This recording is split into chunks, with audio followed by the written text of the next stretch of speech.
Graças a Deus, irmãos, hoje nós daremos continuidade à exposição do livro de Daniel. E hoje nós veremos, no especial, o capítulo 11, a partir do versículo 2, iremos até o capítulo 12, versículo 3. Obviamente, pelo tamanho do capítulo, não sendo um capítulo muito detalhado, nós não leremos todos os versículos, mas observaremos alguns pontos muito importantes acerca deles.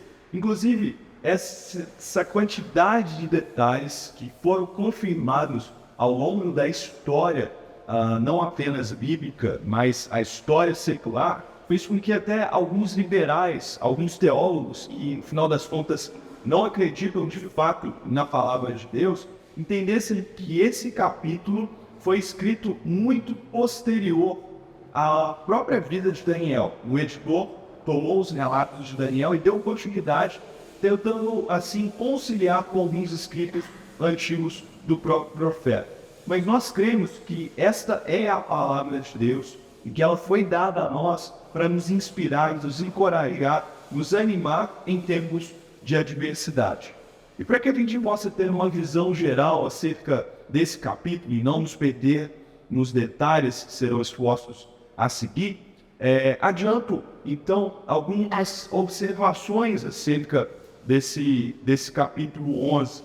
Nós vemos que no capítulo 11, dos versículos 2 a 4, há uma transição do Império Persa para o Império Grego.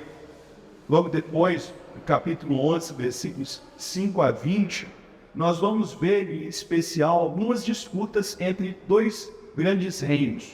O reino que a Bíblia chama do norte e o reino do sul. No capítulo 11 ainda, nos versículos 21 até os versículos 35, nós vamos ver ataques específicos deste reino do norte às terras de Israel.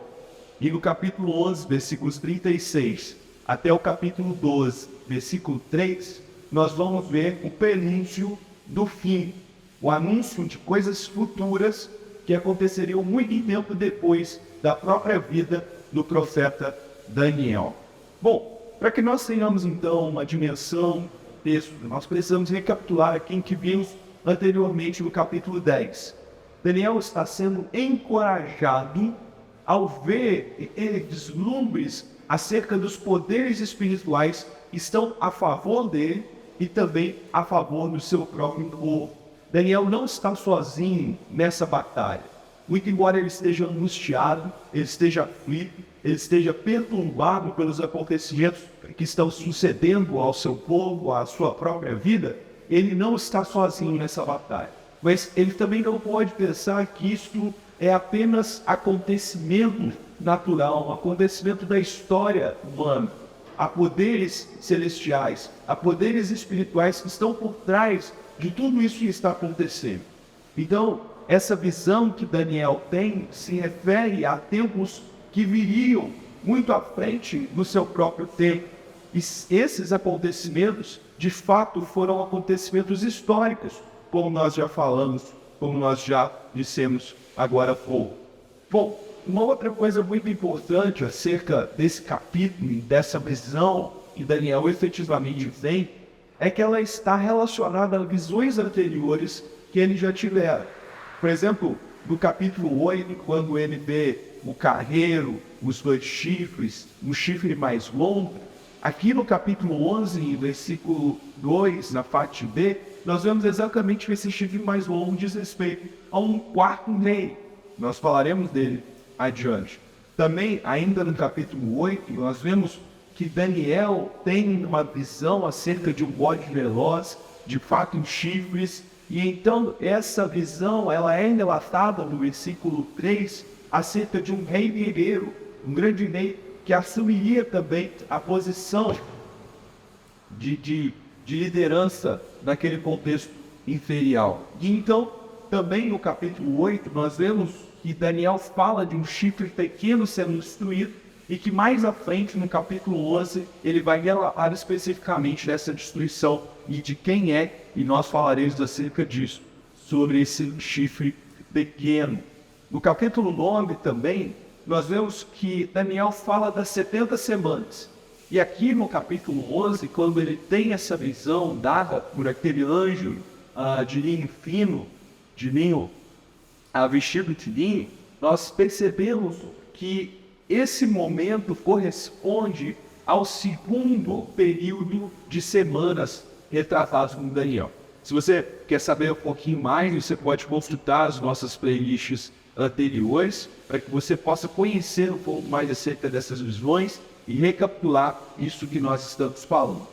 Mas é fato que quando Daniel tem esta última visão, quando essa revelação é entregue a ele, isso está trazendo luz, tanto a ele quanto a nós, o povo de Deus, acerca de um tempo de angústia como nunca houve. Um tempo de angústia como nunca houve.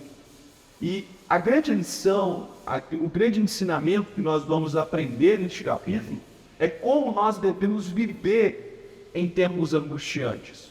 Como nós devemos viver em tempos difíceis. Tendo dito isso, então, nós vamos olhar esse capítulo. Mais uma vez, não leremos todos os versículos, devido ao nosso tempo e também a quantidade de detalhes. Isso traria grande dificuldade. Mas nós observaremos alguns pontos muito importantes acerca desse capítulo 11. No capítulo 11, então, os versículos 2 a 35, nós temos um primeiro momento onde Daniel fala de guerras e rumores de guerra. Como eu disse, essa é a transição do Império Medo-Persa, no qual Daniel está governado pelo grande rei Ciro, dando lugar ao Império Grego, que depois, posteriormente, se dividiria em 4 reinos, e então a Bíblia passa a direcionar o seu foco em 2 desses reinos específicos, o Reino do Sul e o Reino do Norte. E quando a Bíblia diz respeito ao Reino do Sul, ela está fazendo referência ao Reino dos Ptolomeus, sediado no Egito. E quanto ao Reino do Norte, este é o Reino dos Seleucos, sediado na Síria. E então, mais à frente, a Bíblia passa a relatar e focar em um reino do norte específico que nós veremos logo assim. Nos versículos 2 a 4, nós vemos então que Daniel percebe o quarto sucessor do rei Ciro, este que a própria Bíblia menciona, o rei Xerxes, que é aquele da história de Esther, marido de Esther, que promove sucessivos ataques à Grécia, ao Império Grego. E aí a história diz respeito a esses ataques específicos. Nós nos lembramos até que já foram relatados em filmes, o ataque em Termópilas, quando mais de 200.000 soldados atacam aqueles 300 espartanos, e também o ataque a Salamina, quando o Império Persa perde para os gregos. E em seguida, no versículo 3, a Bíblia fala que após esses ataques do Império Medo-Persa, surge um rei guerreiro que governaria com grande poder e faria o que quisesse.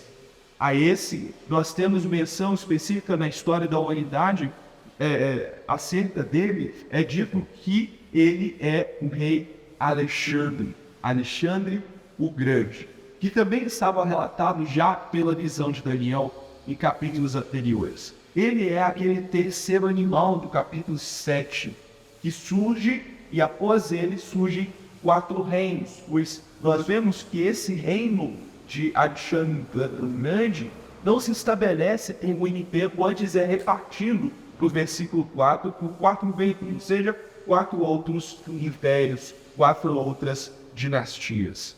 E então nós chegamos em versículo 5 até o versículo 20. E para que vocês possam perceber, meus irmãos, as riquezas de detalhes que foram, de fato, acontecendo ao longo da história da humanidade, nós vamos ler os versículos 5 a 10. Diz assim, então: o rei do sul se tornará forte, mas um dos seus príncipes se tornará ainda mais forte que ele, governará o seu próprio reino com grande poder. Depois de alguns anos, eles se tornarão aliados. A filha do rei do sul fará o tratado com o rei do norte, mas ela não manterá o seu poder, nem ele conservará o dele. Naqueles dias, ela será entregue à morte com sua escolta real e com seu pai, e com aquele que a apoiou. Alguém da linhagem dela se levantará para tomar em lugar. Ele atacará as forças do rei do norte e invadirá a sua fortaleza. Lutará contra elas e será vitorioso. Também tomará os deuses deles, as suas imagens de metal, os seus utensílios valiosos de prata e de ouro, e os levará para o Egito. Por alguns anos ele deixará o rei do norte em paz. Então o rei do norte invadirá as terras do rei do sul, mas terá que se retirar para a sua própria terra. Seus filhos se prepararão para a guerra, reunirão um grande exército que avançará com uma inundação irresistível e levará os combates até a fortaleza do rei do sul. O que nos impressiona, meus queridos irmãos, é que esses versículos de fato aconteceram anos mais tarde, a ponto de terem sido relatados pelos historiadores. E eu deixo aqui o registro de um desses historiadores que diz o seguinte acerca, não desses versículos especificamente, mas do fato histórico a que se refere esses versículos. Ele fala o seguinte: por volta de 250 a.C., Ptolomeu II, um dos reis do sul, fez uma tentativa de estabelecer a paz com Antíoco II, rei do norte, dando sua filha Berenice em casamento. O plano era que Antíoco se divorciasse de sua esposa, Laodice, e deserdasse seus filhos. Laodice descobriu o complô e envenenou Berenice e Antíoco. No mesmo ano, o pai de Berenice morreu no Egito e foi sucedido pelo irmão de Berenice, que, invadindo o reino Seleucida, conquistou sua capital, Antioquia. Observe, meus irmãos, que Deus havia anunciado com muita antecedência estes acontecimentos, que de fato aconteceriam mesmo após a vida do próprio profeta Daniel. Esta é a comprovação da palavra de Deus, inerrante, verdadeira e infalível, que foi deixada para nós, para nos encorajar. Mas o texto continua descrevendo, como eu disse, em específico, um dos reis do norte. Aquele que foi conhecido pela história como Antíoco IV Epifânio. E os versículos 21 a 35 falam desse homem que foi um rei violento, um rei que não ascendeu ao trono por linhagem real, mas ascendeu por meio de intrigas e conspirações, como nós vimos aí no versículo 21. Ele não era descendente nobre, mas por meio de intrigas, conspirações, ele chegou ao poder e estabeleceu o seu governo com grande opulência, imoralidade e muita violência. E uma das suas conspirações e dos seus ataques foi exatamente contra o povo de Deus. É por essa razão que esse rei ganha um grande destaque, não apenas em Daniel, mas posteriormente no livro de Macabeus. Nós não temos o livro de Macabeus como um livro inspirado, mas serve de relatos históricos que podem nos ajudar a compreender exatamente este momento que a Bíblia está relatando aqui nos versículos 21 a 35. Esse período de Macabeus aconteceu naquilo que nós chamamos o período intertestamentário e traz luz para nós exatamente a esses acontecimentos relatados aqui para nós no livro de Daniel. E o que nós vemos, então, como eu disse, é que este rei, Antíoco Epifânio, faz ataques sucessivos e massivos contra o povo de Deus, a ponto de, no versículo 22, ele destituir o príncipe da aliança. E de fato isso aconteceu quando ele pagou ao Menelau, irmão de Onias II, para que Menelau assassinasse esse Onias, que por ocasião era sacerdote, ou seja, um príncipe da aliança.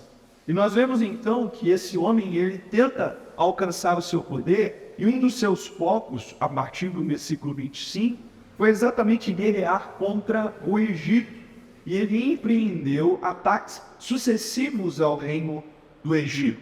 Porém, no segundo ataque, ele não obteve mais sucesso, devido, no versículo 30, navios das regiões da costa ocidental se oporem a ele, e ele então perder o ano. E veja que interessante, meus irmãos, porque isso está também registrado na história, na história da humanidade. Quando Antíoco IV Epifânio tenta pela uma segunda vez atacar o Egito, Roma, que é um império ascendente naquele contexto, já de olho nas terras ali do Egito, vai então para defender aquele território.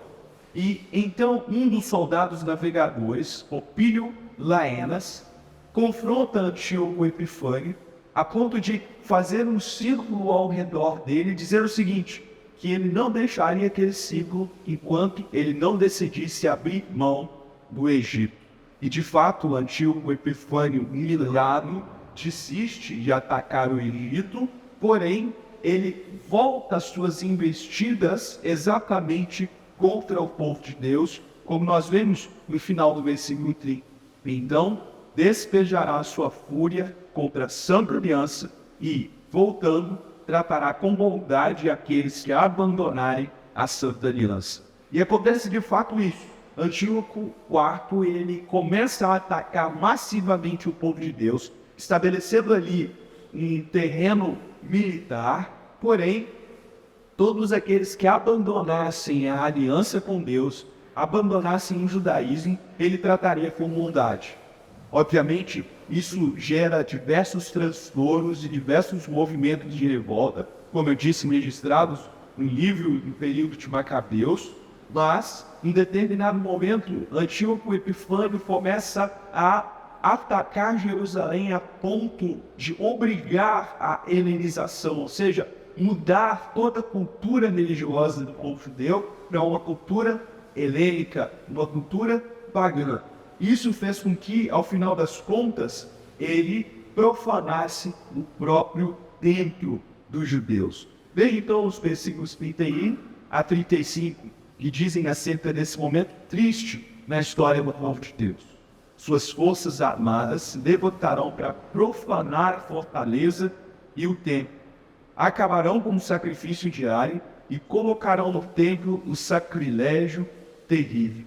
Com lisonjas corromperá aqueles que tiverem violado a aliança, mas o povo que conhece o seu Deus resistirá com firmeza.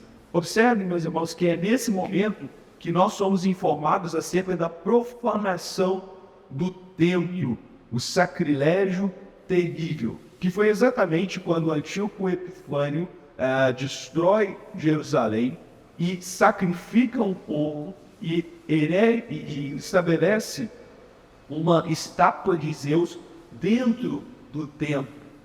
Veja que terrível. Isso para os judeus foi uma profanação terrível, foi uma profanação sem tamanho na história do povo de Deus. E obviamente, como eu disse anteriormente, isso provocou inúmeras atitudes de resistência por parte do povo de Deus. E então os versículos 33 a 35 nos dizem que insistentemente e massivamente o povo de Deus, ou pelo menos alguns deles, resistiram a essa profanação, resistiram a esses ataques de Antíoco Epifânio. E aqui nesse momento nós paramos para fazer algumas observações acerca desses relatos bíblicos. Nós, como eu disse, ficamos impressionados com a qualidade de detalhes, a precisão de detalhes que foi deixada para nós pelo profeta Daniel. É óbvio que, assim como aquele povo, os primeiros leitores de Daniel, não sabiam especificamente como aquilo aconteceria, e nós, agora olhando para trás, temos apenas as informações quando nós lemos livros de histórias seculares, nós podemos ver que, de fato, a Bíblia é a verdade. A Bíblia é a palavra de Deus. Esses acontecimentos, eles realmente aconteceram ao longo da história, sendo cumpridos exatamente como Deus havia previsto, como Deus havia anunciado. Isso nos mostra, irmãos, que devemos receber a palavra de Deus como, de fato, ela o é: verdadeira, inerrante, infalível, suficiente. Estudando esse texto, lembrei de um dos textos do profeta Isaías, lá no capítulo 44, versículos 6 a 8, que nos dizem o seguinte: Isaías 44, versículos 6 a 8, dizem o seguinte: assim diz o Senhor, o Rei de Israel, o seu Redentor, o Senhor dos Exércitos: eu sou o primeiro, eu sou o último, além de mim não há Deus. Quem então é como eu, que ele o anuncie, que ele declare e exponha diante de mim o que aconteceu desde que estabeleci o meu antigo povo, e o que ainda está por vir, e todos eles predigam as coisas futuras e o que irá acontecer. Não tremam, nem tenham medo. Não anunciei isto e não o predisse muito tempo atrás? Vocês são minhas testemunhas. Há outro Deus além de mim? Não existe nenhuma outra rocha. Não conheço nenhuma. É maravilhoso, meus irmãos, nós termos a confiança de que tudo aquilo que Deus diz é verdadeiro e virá a se cumprir. É por essa razão que nós sabemos, podemos ter certeza que Deus é o Senhor soberano da história. Tudo o que acontece, acontece segundo os planos e propósitos de Deus. Nenhum dos seus planos podem ser frustrados. Isso nos traz a confiança em tempos de incerteza, mesmo incerteza política, incerteza econômica, incerteza social, nós podemos ter a convicção de que Deus não perdeu o controle da história, Deus não perdeu o controle das nossas vidas. Isso faz com que a nossa perspectiva seja uma perspectiva correta acerca dos acontecimentos da história e da nossa própria vida. Não apenas os acontecimentos, como, por exemplo, a traição de um rei em relação ao outro, um casamento forjado por vez, mas acontecimentos mínimos na nossa própria existência, na nossa própria vida. Todos eles são dirigidos e conduzidos por Deus. Deus continua sendo Deus, mesmo quando não o reconhecemos, não o vemos claramente no agir de toda a história. Em nenhum desses momentos nós vemos Deus sendo o protagonista, pelo menos relatado como protagonista, mas nós vemos a sua mão soberana conduzindo o curso da história e cuidando do seu povo, mesmo em tempos difíceis, em tempos angustiantes. Agora, seguindo o nosso texto, dos versículos 36 até o capítulo 12, versículo 3, nós temos informações importantíssimas que, com base nos estudiosos da palavra de Deus, nos intérpretes, não diz respeito a esse tempo de Antíoco Epifânio em nenhum outro momento da história do povo de Deus. É por essa razão que os estudiosos têm entendido que esses versículos fazem referência a um tempo futuro, a um tempo que acontecerá ainda por vir, mesmo após os nossos próprios dias. E eu leio aqui então os versículos 36 até o capítulo 12, versículo 3, dizem o seguinte: o rei fará o que bem entender, ele se exaltará e se engrandecerá acima de todos os deuses, e dirá coisas jamais ouvidas conforme Deus dos deuses.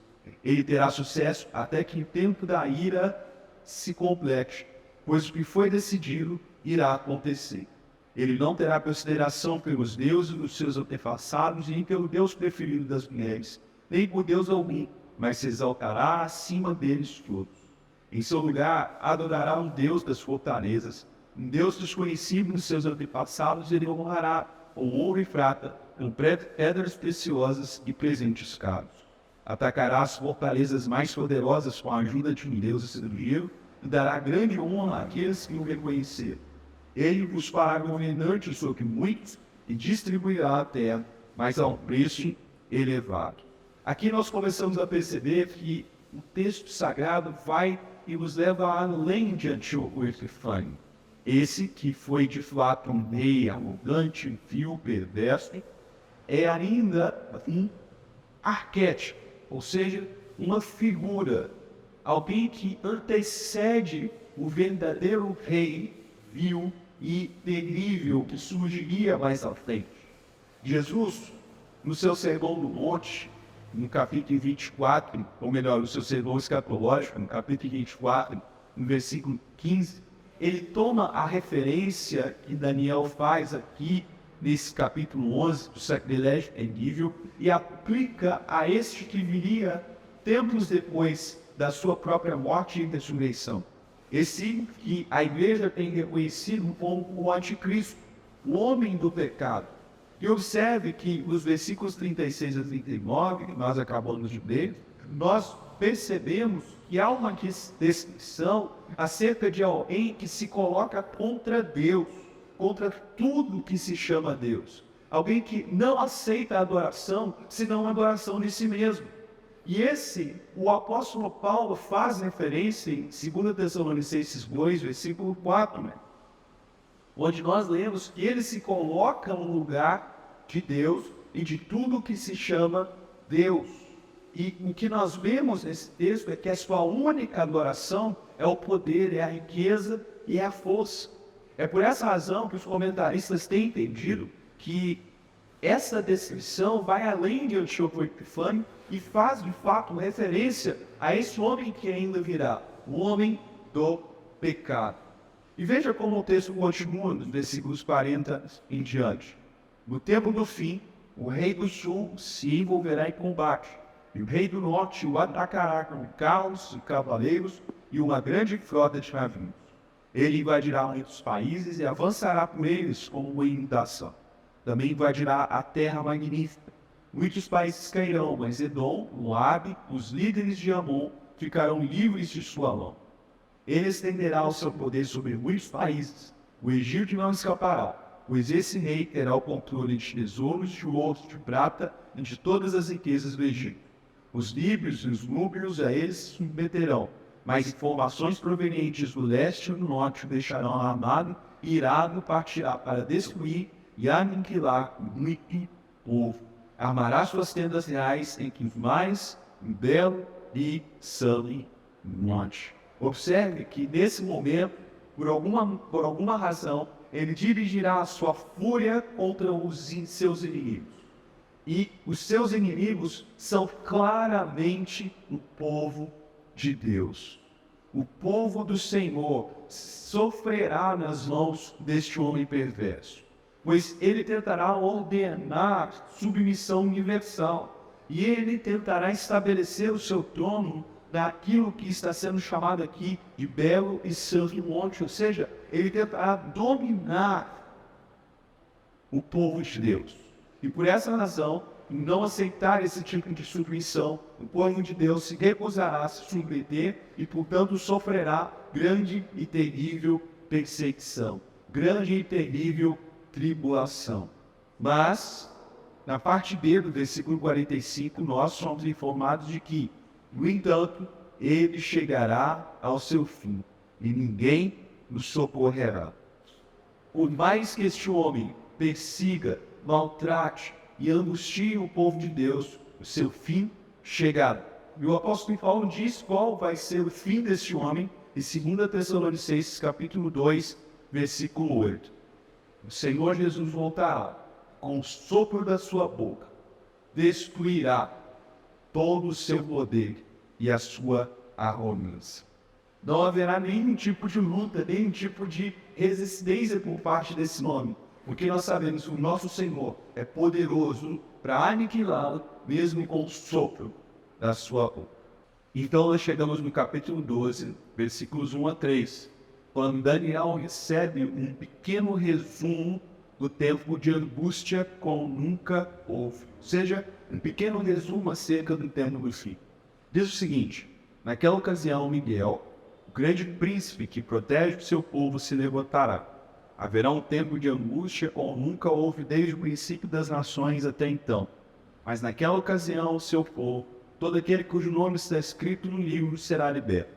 Multidões que dormem no pó da terra acordarão, uns para a vida eterna, outros para a vergonha e para o desprezo eterno. Aqueles que são sábios reluzirão como o fulgor do céu, e aqueles que conduzem muitos à justiça serão como as estrelas para todo o sempre. Daniel dá uma descrição de 3 características específicas desse tempo do fim. A primeira característica é que será um tempo de aflição terrível, como nunca houve desde o início das nações até então. Este é o tempo que nós temos chamado ao longo da história da teologia, da história da interpretação bíblica, de grande tribulação. tal como Jesus descreve em Mateus capítulo 24, versículo 21. Esse será um tempo de grande aflição, de grande e terrível perseguição, em especial ao povo de Deus. No entanto, a segunda característica que diz respeito a esse tempo de aflição é que nesse tempo será um tempo de grande livramento por parte de Deus em favor do seu povo. E aqui nós queremos mencionar que esse grande livramento não diz respeito a tirar o povo da tribulação, mas preservá-los na tribulação. Veja que Miguel se levantará em favor do seu povo. Esse povo será liberto, esse povo será animado, esse povo será encorajado, esse povo será abençoado nesse tempo de angústia. Jesus também disse isso em Apocalipse capítulo 3, versículo 10, quando promete livrar a sua igreja na tribulação e não da tribulação. É muito importante nós termos isso em mente, pois nós temos que ter a consciência de que esse tempo de tribulação diz respeito também à angústia do povo de Deus, a angústia dos servos do Senhor, a angústia da igreja, que, muito embora sofra, será libertada e receberá grande ajuda da parte de Deus. E a terceira característica que diz respeito à conclusão de todas as coisas desse tempo do fim é o juízo final e a ressurreição dos mortos. Nos versículos 2 a 3 nós vemos que Daniel recebe a revelação de que no final dos tempos haverá a ressurreição. E esse é o momento mais claro no Antigo Testamento que diz respeito a essa ressurreição final. A ressurreição daqueles que se levantarão no pó da terra para receber a vida eterna, e aqueles que também se levantarão, mas para serem envergonhados e serem desprezados eternamente.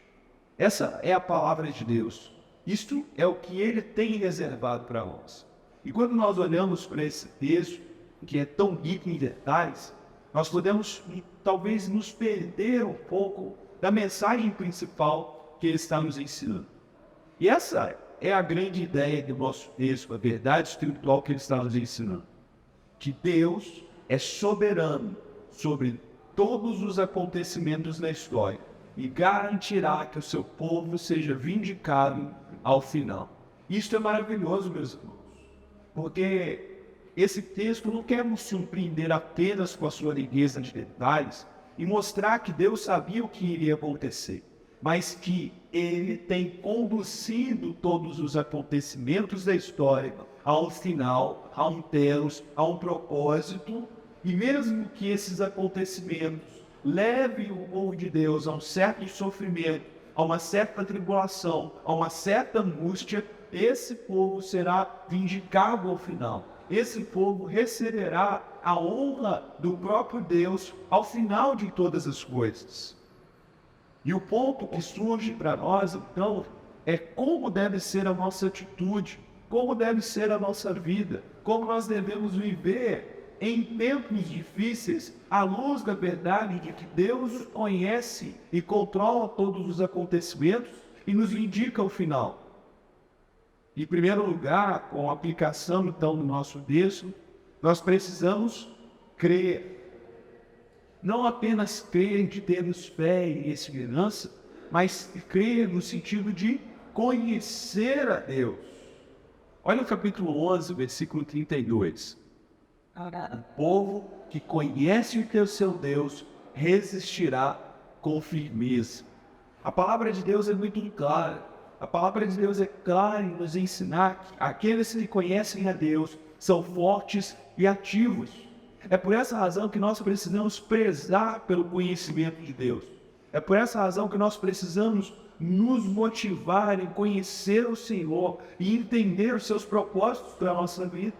Conhecer os fatos acerca do futuro, para que não sejamos enganados, não sejamos levados por ventos de doutrina, mas resistamos no tempo do fim, para que possamos resistir em tempos de angústia, em tempos de dificuldade, em tempos onde somos perseguidos.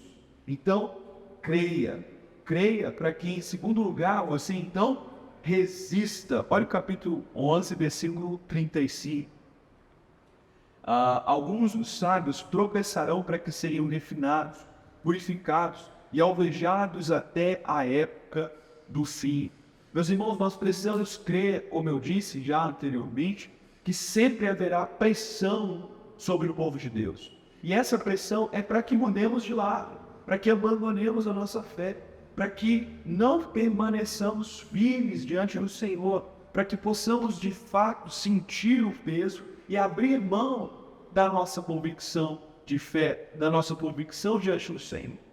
Mas o próprio Senhor Jesus Cristo já nos ensinou que segui-lo diz respeito a nós carregarmos a nossa cruz, a nós sofrermos por Ele. É por essa razão que todo aquele que segue a Jesus Cristo precisa considerar o custo do discipulado. Muitas igrejas têm ensinado que a vida cristã ela é cheia de maravilhas, é cheia de flores, é cheia de alívio, é cheia de prosperidade, é cheia de riqueza e saúde nessa terra. Mas, quando nós de fato encaramos textos como esse, bem como textos do Novo Testamento, nós somos confrontados pela realidade de sofrimento ainda nesse mundo. O sofrimento não pode nos surpreender. Quando ele se abate sobre nós, nós precisamos nos lembrar que somos chamados a resistir, a perseverar. E perseverar diz respeito a essa nossa continuidade na fé em amor de Jesus Cristo. Podemos até cair, podemos em alguns momentos vacilar, nos sentir desencorajados, mas nós precisamos entender que nós somos chamados à resistência, considerando o custo de seguir a Jesus. Um historiador da igreja disse o seguinte: fogo do perseguidor não tem nenhum poder de infligir feridas reais aos crentes. O fogo da perseguição é um meio pelo qual o povo de Deus é refinado, purificado e feito imaculado para o tempo do fim. É isso que nós devemos esperar. Nós devemos esperar sermos purificados, refinados. E mesmo que o fogo da perseguição venha sobre nós, nós somos chamados a resistir, a considerar o custo do discipulado e a seguir a Jesus, carregando a nossa cruz, perseverando até o fim. Em terceiro lugar, o que nós devemos fazer em tempos difíceis é ensinar. No capítulo 11, versículo 33, em meio àquele contexto de tribulação promovida por Antíoco Epifânio em relação ao povo de Deus, nós vemos que muitos sábios, aqueles muitos sábios, eles instruirão a muitos. Meus irmãos, quantos de nós em nossas igrejas estão dormindo, estamos apercebidos acerca das coisas do fim? E nós que temos sido ensinados, que temos sido doutrinados, que temos sido encorajados, precisamos ensinar a outros, em especial aqueles que ainda não conheceram o nosso Senhor Jesus Cristo. Pois um dia todos deverão comparecer diante dele para serem julgados. E essas pessoas, muitas delas, não têm noção de que elas prestarão contas de suas vidas. Elas não têm noção de que deverão encarar o juízo de toda a terra. Elas não têm noção que estão diante da realidade da morte eterna.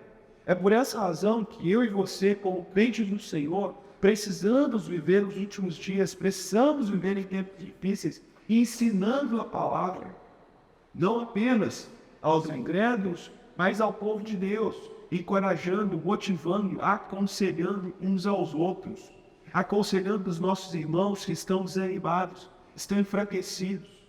Muitas vezes nós criticamos, mas nós devemos ensiná-los, aconselhando uns aos outros, para que sejamos todos fortalecidos e sejamos prontos para resistir em tempos difíceis. Por fim, em quarto lugar, ore.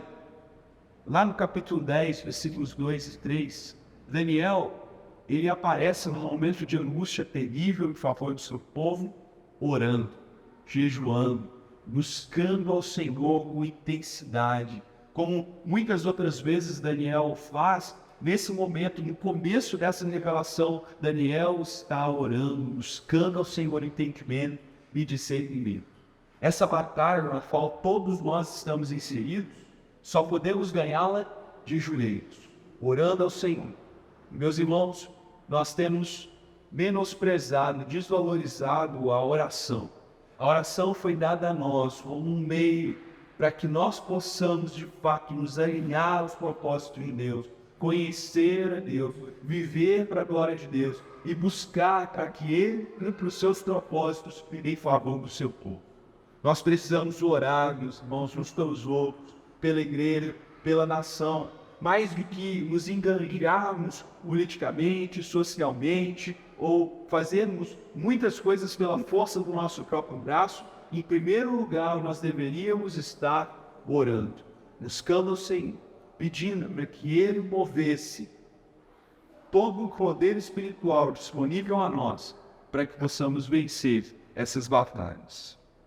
E isso, meus irmãos, diante de nós, podemos ser encorajados, podemos ser fortalecidos, em especial porque nós sabemos que apesar dos tempos difíceis, apesar da angústia, mesmo no momento mais terrível da tribulação, mesmo no momento mais angustiante da nossa vida ou da história da humanidade, nós podemos descansar que Deus tem um tempo determinado. Por diversas vezes isso ecoa no nosso texto.